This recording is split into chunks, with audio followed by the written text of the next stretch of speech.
Welcome to Arrow News Channel. Like and subscribe to update news around the world.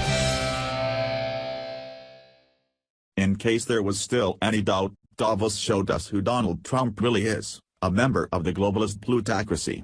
Strip the racism from his nationalist appeal and there is nothing there. It's camouflage for his service to the global billionaire class from which he comes.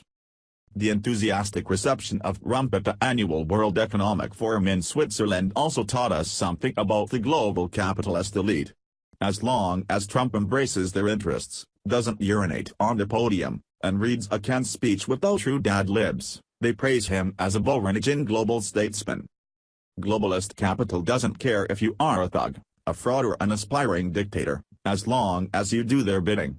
So much for the idea that the market system and liberal democracy are natural complements. They are not. Democracy has expanded over the past century precisely by keeping private markets in their place, not by going all in for markets. Trump's cutting of public interest regulation, his tax cutting for the 1%, and his effort to crush democracy go hand in hand. The conservative journalist David Frum, a Trump detractor, puts it very well in his new book, Trumpocracy, when he describes the Republicans as a coalition of the nation's biggest winners from globalization and its biggest losers. The winners wrote the policy, the losers provided the votes. You might say the losers, the downtrodden working class and white nationalist voters who still rabidly support Trump, have been sucker punched. But what about Trump's tariffs on solar panels? Isn't that a kind of pro-worker nationalism? His retaliation against Chinese panels, which are heavily subsidized in order to drive out U.S. production, have been roundly criticized left, right, and center. Doesn't that make Trump's trade policy insurgent and populist? Not a chance. The orthodox view blasts Trump's policy as protectionist. Maybe someone can explain why it's protectionist to challenge another country's protectionism.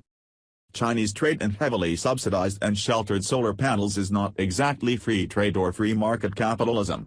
Many conventional free traders and environmentalists alike have criticized the tariffs because in the short run they will raise the cost of solar panels, slowing down the transition to a renewable economy and likely costing some installation jobs.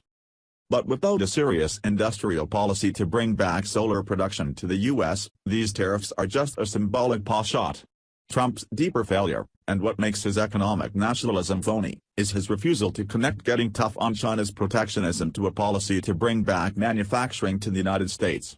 We can't stay in the game of technological innovation if we lose the industry, and it's innovation that keeps lowering costs over time. Not surprisingly, the rest of Trump's speech was bland reassurance that he, too, believes in globalization, of the kind that has been leaving most workers behind. The new tax law that he bragged so much about dramatically increases the incentives for moving U.S. jobs offshore. The corporate tax rate was cut to 21%.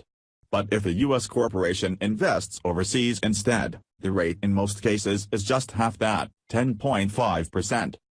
Finally, what about Trump's boast that the economy is performing superbly on his watch, thanks to business confidence and investment, the supposed fruits of deregulation and tax cutting, as proven by the low rate of unemployment and the soaring stock market?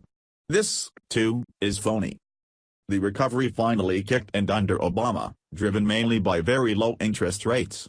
If you take a close look at the GDP growth rate in Trump's first year, it is almost identical to the growth rate in Obama's last 3 years. The growth rate for 2017, 2.5%, was right around the trend line.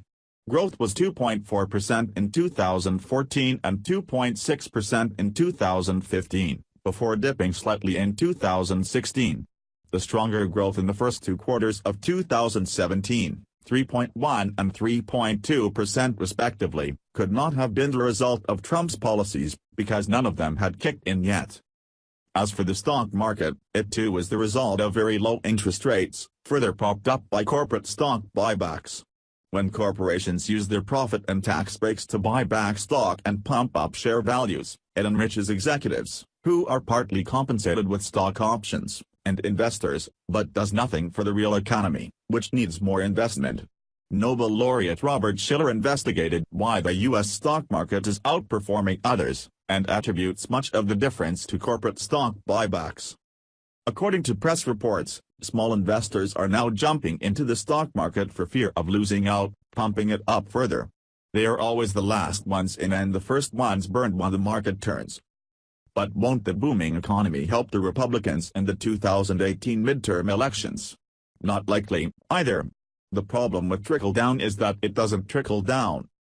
With unemployment down to 4.1%, workers are beginning to get, very modest, raises. But nothing has changed the bleak outlook for an entire generation, facing gig work rather than real jobs, lousy low-wage service work, the lowest rate of home ownership for young adults in half a century, and over $1.3 trillion in student debt. Those deep structural changes will not be fixed by low unemployment rates, thus these statistics will not be sufficient to salvage Trump's presidency. Over to you, Robert Mueller.